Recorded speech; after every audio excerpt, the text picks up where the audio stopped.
You're on a mission, and you just need more people to know about it. And whether you're brand new to marketing or a seasoned pro, we are all looking for answers to make marketing decisions with purpose. I'm Monica Pitts, a techie, crafty business owner, mom, and aerial dancer who solves communication challenges through technology.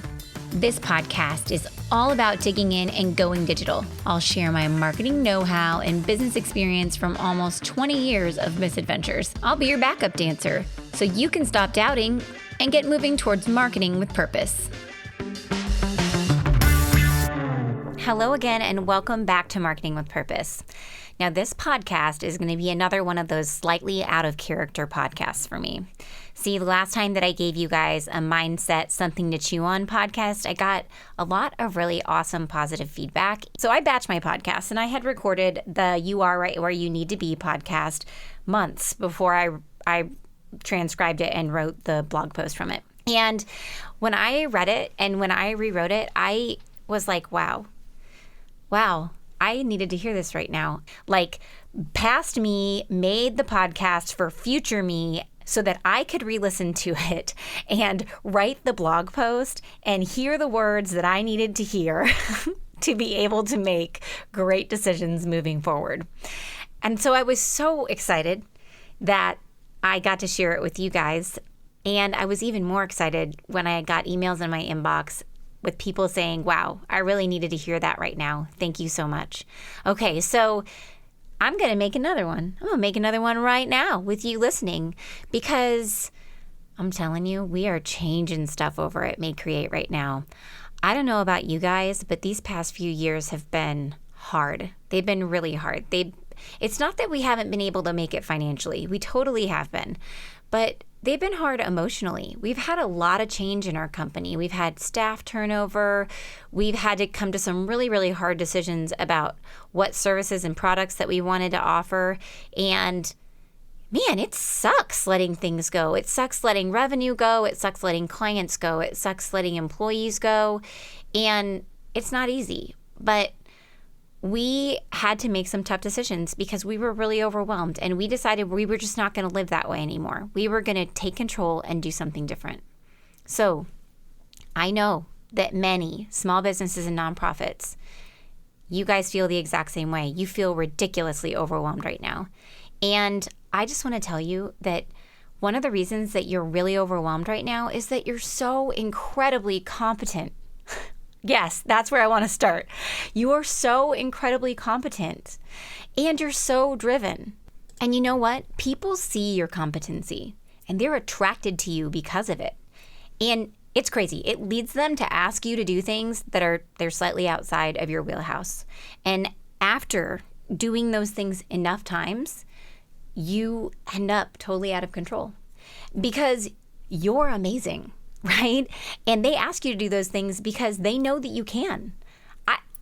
You even know that you can, right? That's an amazing thing too. So if right now you're sitting there and you're feeling overwhelmed and you're a nonprofit, you don't have enough hours in the day to do all the things that you need to do, or you're overwhelmed in your business and you don't have enough time to serve all the people that you need to serve and do the things that you need to do, my friend, I want you to realize that this is happening in part because you're amazing, okay? All right.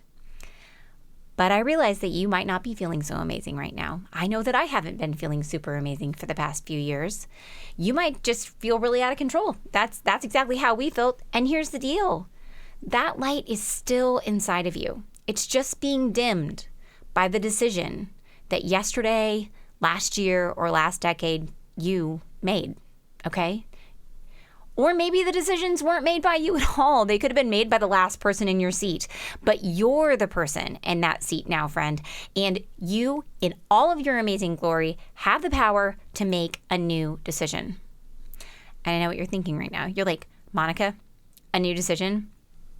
Do you know how many decisions I already make? I am freaking decisioned out. And to that I say, friend, sweet friend, we just need to make some different decisions, okay? We need to make some decisions that make change, not just decisions for the sake of making decisions. So let's talk about that for a minute, because we have had to make a lot of tough decisions over here at May Create, and I want to talk about that. Like in the last 18 years of running this business, because yes, I started my business at 25, and you can do the math. I'm not going to do it for you about how old I am. I have been through so many seasons of business. I've been through raising kids, getting married, having business partners, having family business partners, buying myself out of those business relationships. I've worked through recessions. I've hired, I've fired. I've had employees having babies. I've had my biggest clients just up and quit and have literally 60% of my business leave in one day. And I feel like if there's one thing I've learned in all this time, it's that flexibility and creativity is power. Your ability to be flexible and creative in the decisions that you make, that's your power. And you have that. And because there's no one right way to do something. There's not just one version of success. And that's tough, because people are always feeding us with what our version of success is supposed to be. And I just think it's total crap. There's years where the version of success in my company has been paying the bills and everybody getting paid what we promised them. Some years, that's our version of success. You know why? Because some years, sometimes, stuff happens. Monica might have postpartum depression for freaking a year and a half, and she might not even know who she is. That totally happened. It was a hot mess, right? But we got through it. And our version of success, it had to adjust. So if you are a high-powered business person that just had a baby, it's okay. Your version of success can be different now. You don't have to be the exact same thing. Kara, my office momager, her version of success is working 3 days a week, whatever 3 days those are, and being able to be available for her family and her kids whenever the needs arise. That's her version of success. And you know what? That's an amazing version of success. So your version of success doesn't have to be growing. It doesn't have to be making more money. It could be working less hours and making the same amount of money. It's okay, right? So there's not just one version of success. There's no one right way to do something. The decisions that I made yesterday don't have to be the decisions that I make today, because I can freaking change my mind whenever I need to. And you know what? You can too. You can totally do it. If you're feeling overwhelmed and it's a consistent feeling of overwhelm, there is one key factor repeating in the pattern, and it's not your clients, it's not your projects, it's not your board. You are the key factor. You're in the middle of all of it. You're the one, okay? So don't hate me for telling you that you're the common denominator. You know what you are, right? You're amazing and you're capable. You are resilient. You're creative. You are flexible. You are all of these things, right? You're competent. You are competent and you have the ability to make a change. You're capable of making a different decision. You're capable of making a decision to change. Yes. Okay. So then what needs to change, right? So that's tough. But the first thing I think that you have to do in order to make the types of changes that we've been making over here at Make Create, things like what services we're actually going to provide, what clients we're not going to have, what the structure of our team is going to be, even down to what days we're going to work, because we're going to transition to a 4-day work week, and I'll make a podcast about that. It's going to be awesome. I've been on a path. Man, I want to do it. I wanted to do it so hard. I'm going to tell you how it goes and how we get there, okay? But the first thing you're going to have to do is a bit of soul searching.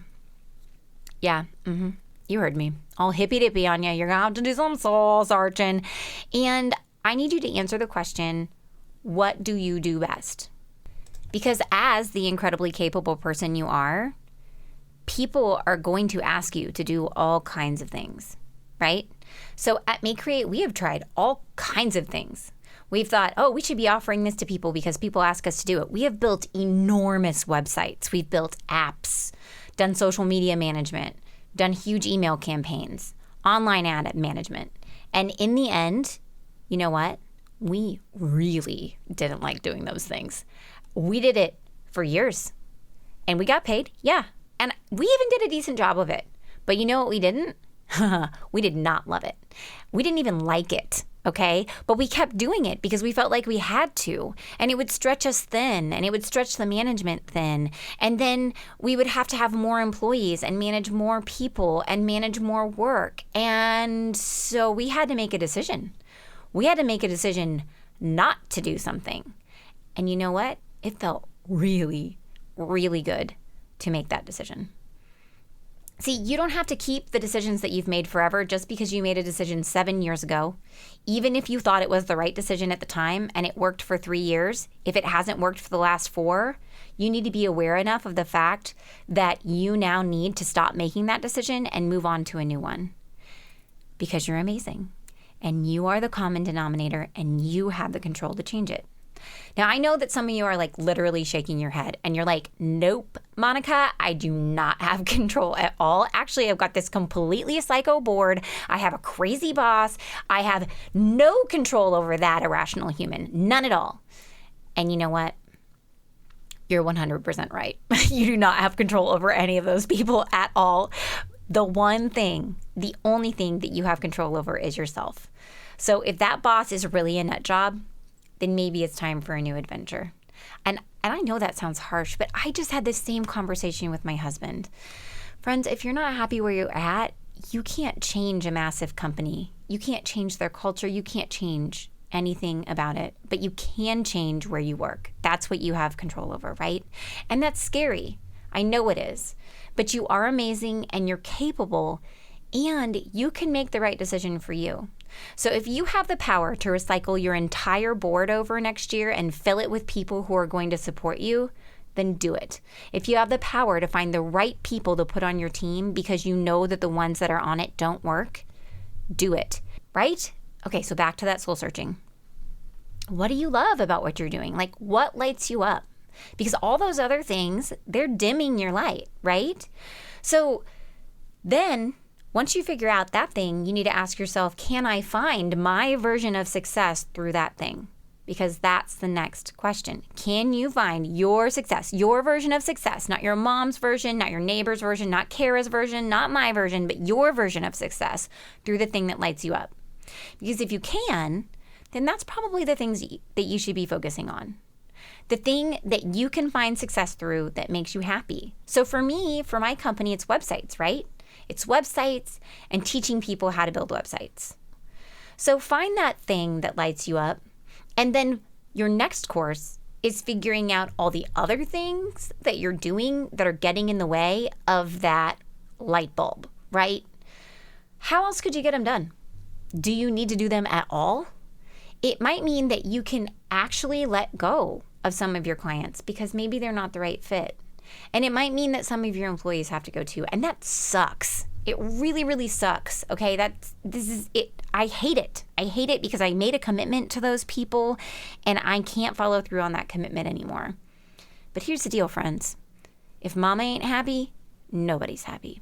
And if everybody in your organization is feeling overwhelmed, then something needs to change. Most people are trying to help people in their businesses and organizations. And if you're overwhelmed because you have 17 programs and your attention is divided 17 ways, then you're really not helping anyone and you're not even helping yourself. So here's the deal. When you let go of those programs and products, that also doesn't mean that all your clients are going to stick around for what you still offer. Like when we stopped doing ad management and social media, we literally sold the idea of ad management and social media to some of our clients. They'd never even thought about doing it for their businesses before.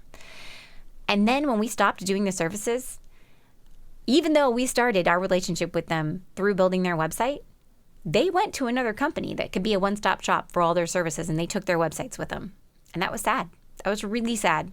But here's the deal. When stuff like that happens, it also opens up space for you to welcome someone new into your universe, new into your business or in your organization, and serve them doing the thing that you like best, that you are so incredibly good at, that gives you the bandwidth to keep going every day. So if you're a nonprofit, you need to ask yourself, like, what are the programs that we do, the things that we support that are not 100% in our strength zone? Maybe they're the things that the last director put in place that you don't even need to do anymore. It could be a marketing effort that you could just let go of. Just let go of it. What are the things that you struggle with? the things that take up way more time, the things that don't make the 100% biggest impact, the ones that maybe are just like cushioning a person along the way in their journey. What are those things? Is there someone else in your area who does those things that you could refer to those services or for those services? Could you do that? Like, that could be great. You guys could have a great reciprocal relationship. This could be the beginning of a great relationship, right? Okay, so once you've done the soul searching, right, and you figure out, like, this is the thing that lights me up, and I can actually find my version of success through doing this thing. And these things that I do outside of that thing, they're getting in the way of me doing it the best way possible. The next thing I need you to do is ask yourself, is the way I'm doing this thing that lights me up the best possible way to do it? Because you might already be doing the thing that lights you up, and you might not be doing anything else. You might just not be doing it the best way possible. See, I remember getting started in my career. I joined this board. I was really excited to be on a board as part of the Chamber of Commerce, and they said they wanted to revolutionize how they ran this certain program, and I was pumped about it. I took them at face value because you know me, I like to solve problems, and I don't believe that there's only one way to do things. I believe that it can be done differently, and it could be done better. So I considered all the ways that we could adjust it. I presented them to my board members, and you know what? They didn't actually want to change at all. They just wanted to get different results doing the exact same thing. That's not revolutionary, my friends. That is the definition of insanity. Don't be that bored. Ask yourself, what causes the most trouble in your day-to-day operations? And even if it worked in the past, it might not be right anymore. It could have been a genius idea at the time. It's just not right anymore. And that's okay, because you get to make a new decision. So where can you tweak it? Where does it hurt, right? After 18 years of building websites on a 3-month timeline and tweaking the process continually, we had literally created like 1 billion steps. Okay, maybe not literally, figuratively, but we had a lot of steps in our web design process. And here's the deal. For a huge website, an enormous website with a ton of programming in it, I still stand by that process. And I believe that they need every single one of those billion steps. But we have spent the last 3 years really streamlining our development process. And so websites that used to need all those steps don't need them anymore, because we're more efficient. Some of those sites that used to be big to us, they're not big anymore. But here we are, we're treating all these sites the exact same way. But 16 years of a successful process was followed by 2 really bumpy years of account service burnout and yuck and employee turnover.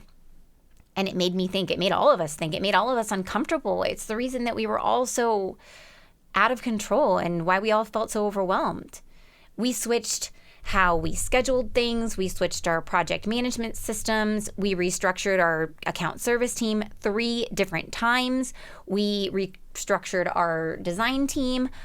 I mean, we tried all kinds of things. And after 2 years, I realized, damn, it might not be the account service people at all.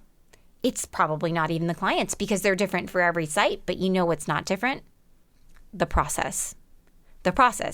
And Stacy and I started dreaming about the perfect website build. And you know what we both said? It was shorter, because Stacy and I don't have a very long attention span. We each have 2 little kids at home, and our life goes fast, right? We don't remember everything that we talked about 3 months ago in a meeting. We don't. We have to write every single thing down, and we have to document it all, and we have to share it between the entire team. Yeah. So for us, an amazing website would be built in a shorter time frame, in a focused time frame, not a 3-month time frame, unless it was a really big project. We wanted to work on smaller projects for weeks, not months, and now we're doing it. And we're starting our first projects in an expedited way. Our clients are pumped about it. We're pumped about it, and we're working in our strength zone because we're really good at knocking something out in a short period of time. But when we're dragging a smaller project over the course of months, because that's the way we always did it, that doesn't make sense anymore, right? So don't be me. Don't take 2 years, all right? Be the amazing, capable person that you are, and embrace what you can control. Lean into your own flexibility and creativity. Be brave enough to make the big changes that will keep your light bright. And remember that just because you made a decision 18 years ago, that does not mean that you have to keep making that same decision day after day now, okay? Because there is no one right way to do something. There's not just one version of success. And you can freaking change your mind whenever you need to, okay? You can do that. You absolutely can. So as we go through this journey, I will totally keep you updated as it unfolds with all these fun things and all the bumps that we hit along the way. But in the meantime, if you're feeling the way that we were feeling, and I gotta tell you, we feel a lot better right now. Like just a month and a half in after making these decisions, we feel so much better. But I just wanted to let you know that we were right there with you. And you are amazing and you're capable and you've totally got this. Now go forth and market with purpose.